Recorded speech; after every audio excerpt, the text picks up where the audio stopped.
24 گھنٹے کی زندگی میں بھائیو جھوٹ خاص طور پر زندگی سے ہم نکال دیں، جھوٹ نہ بولیں اور ایک کسی کو دھوکہ نہ دیں۔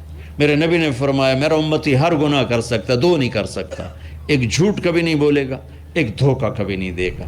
تو ہم جھوٹ نہ بولیں، دھوکہ نہ دیں، ظلم نہ کریں، زیادتی نہ کریں۔ ظلم و زیادتی سے اللہ کا غضب حرکت میں آ جاتا ہے۔ میرے نبی نے فرمایا من آذا ذمیا فقد آذانی، جس نے کسی غیر مسلم کو بھی دکھ پہنچایا تو اس نے مجھے دکھ پہنچایا۔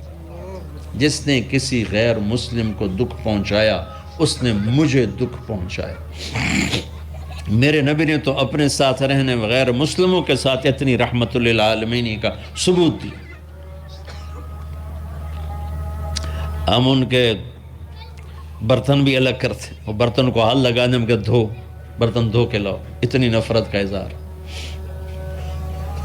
بھائیو محبت سے رہیں، اپنے کاروبار میں ہو سچ بولو، صحیح تولو، وعدہ خلافی نہ کرو، وعدے سے پھرو مت، کسی کو دھوکہ نہ دو، کسی کو فراڈ نہ کرو۔ بازار کا دین سچائی ہے، صحیح تولنا ہے اور دھوکہ نہ دینا ہے۔ گھر کا دین ماں باپ زندہ ہیں، ان کے پیر دھو لو، ان کی دعائیں لے لو۔ گھر والے ہو اپنی بیوی سے حسن سلوک کرو، گالی دینا، تانے دینا، طنز بولیاں، اپنے گھروں کو آگ نہ لگاؤ۔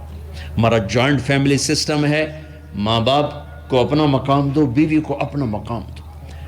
ہمارا سسرالی معاشرہ ظالم ہے، درد سے کہہ رہا ہوں، ظالم ہے ہمارا سسرالی معاشرہ، ظالم ہے۔ چاہے دیندار کہلاتے ہوں، چاہے دنیا دار کہلاتے ہوں، چاہے پڑھے لکھے کہلاتے ہوں، چاہے ان پڑھ کہلاتے ہوں، ظلم ہے۔ میں کہاں سے اس کی تعویل کروں؟ اگر ماں باپ کی طرف سے زیادتی ہے اپنی بیوی کو بچاؤ، اور کہیں بیویاں ایسی زوردار ہیں کہ وہ گھر کو آگ لگانے پر آئی ہوتی ہیں، اگر بیوی زیادتی کرے تو ماں باپ کو بچاؤ۔ یہ تمہارا کام بیچ میں ایک پل بننا ہے، دونوں رشتوں کو جوڑنا ہے۔ جس طرف بہنوں کی طرف سے زیادتی ہے بیوی کو بچاؤ، بیوی کی طرف سے اپنے دوسرے رشتوں کو بچاؤ۔ ہم اس میں افراط ہوتا یعنی کمی زیادتی کا شکار ہیں۔ کچھ ماں باپ کے پریشر میں بیویوں پر ظلم کے پریشر میں ماں باپ کو ذلیل کر دیتے ہیں۔ یہ دونوں انسانیت سے دور کی چیزیں ہیں۔ بھائیو اپنے نبی کی زندگی پڑھو اللہ کو۔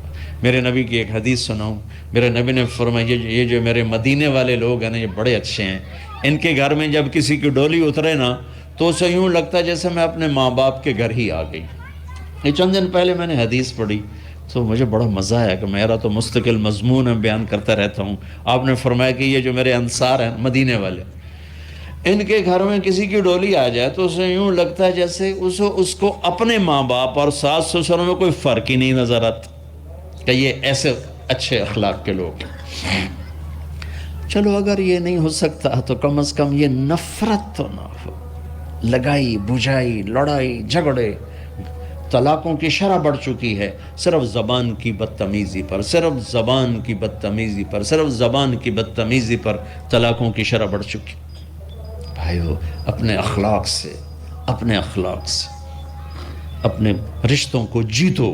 ماں باپ کا دل جیتنا ہے، بہن بھائیوں کا دل جیتنا ہے، اپنی بیوی کا دل جیتنا ہے اچھے اخلاق کے ساتھ۔ بیوی کے ذمہ خاوند کا دل جیتے اچھے اخلاق کے ساتھ، ساس سسر کا دل جیتے اچھے اخلاق کے ساتھ، اپنے بہن بھائیوں کا دل جیتے اچھے اخلاق کے ساتھ۔ میرے رب کی قسم تم چپ رہنا سیکھ لو، عزت تمہارے قدموں میں آ کے گرے گی۔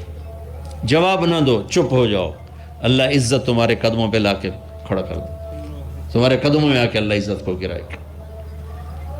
اولاد کو عزت دو، اولاد کو عزت دو، اولاد کو عزت دو، ان کو ٹائم دو، پھر یہ ساری زندگی تمہارے غلام بنے گے۔ 3 سال کے بچے کو اسکول میں دھکا دے دیا، آیا تو ٹیوشن والے کے پاس بھیج دیا اور خود اپنے مزے کیے، تو یہ اولاد کبھی تمہاری نہیں ہوگی۔ انہیں ٹائم دو اور اولاد کی خواہشات کا خیال کرو۔ ان پر ایسے ماں باپ ہونے کی ایسی دھونس مت جماؤ۔ آج کل اولاد نافرمان ہے، آدھا قصور ماں باپ کا ہے، آدھا اولاد کا ہے، کہ یہ وہ شفقت اور وہ محبت اور وہ ٹائم نہیں دیتے، اس سے آگے بات خراب ہو جاتی۔ اور ایک بڑا حساس موضوع ہے، رشتے ناتوں میں اولاد کی رعایت کرو۔ اپنی اولاد کی پسند ناپسند کا خیال کرو، ان پر مسلط مت کرو۔ اولاد سے کہتا ہوں کورٹ کی شادیاں نہ کرو، عشق معشوقی کی شادیاں نہ کرو، یہ 99.9% ناکام ہو جاتی ہیں۔ زندگی اور چیز ہے، عشق معشوقی اور چیز۔ اپنے ماں باپ کی دعائیں برکتیں لے کر شادی کرو۔ ماں باپ سے کہتا ہوں اگر کہیں بچی کہہ دے میں نے نہیں کرنی یہاں، تو اللہ کے واسطے اس کی رعایت کرو، اس کو گائے بھینس نہ بناؤ کہ جس قلے نال مرضی جا کے بن چھڑو۔ انسان ہے، جانور نہیں ہے، انسان ہے۔ زندگی جس نے گزارنی۔ السلام علیکم ورحمۃ اللہ وبرکاتہ۔ معزز سامعین،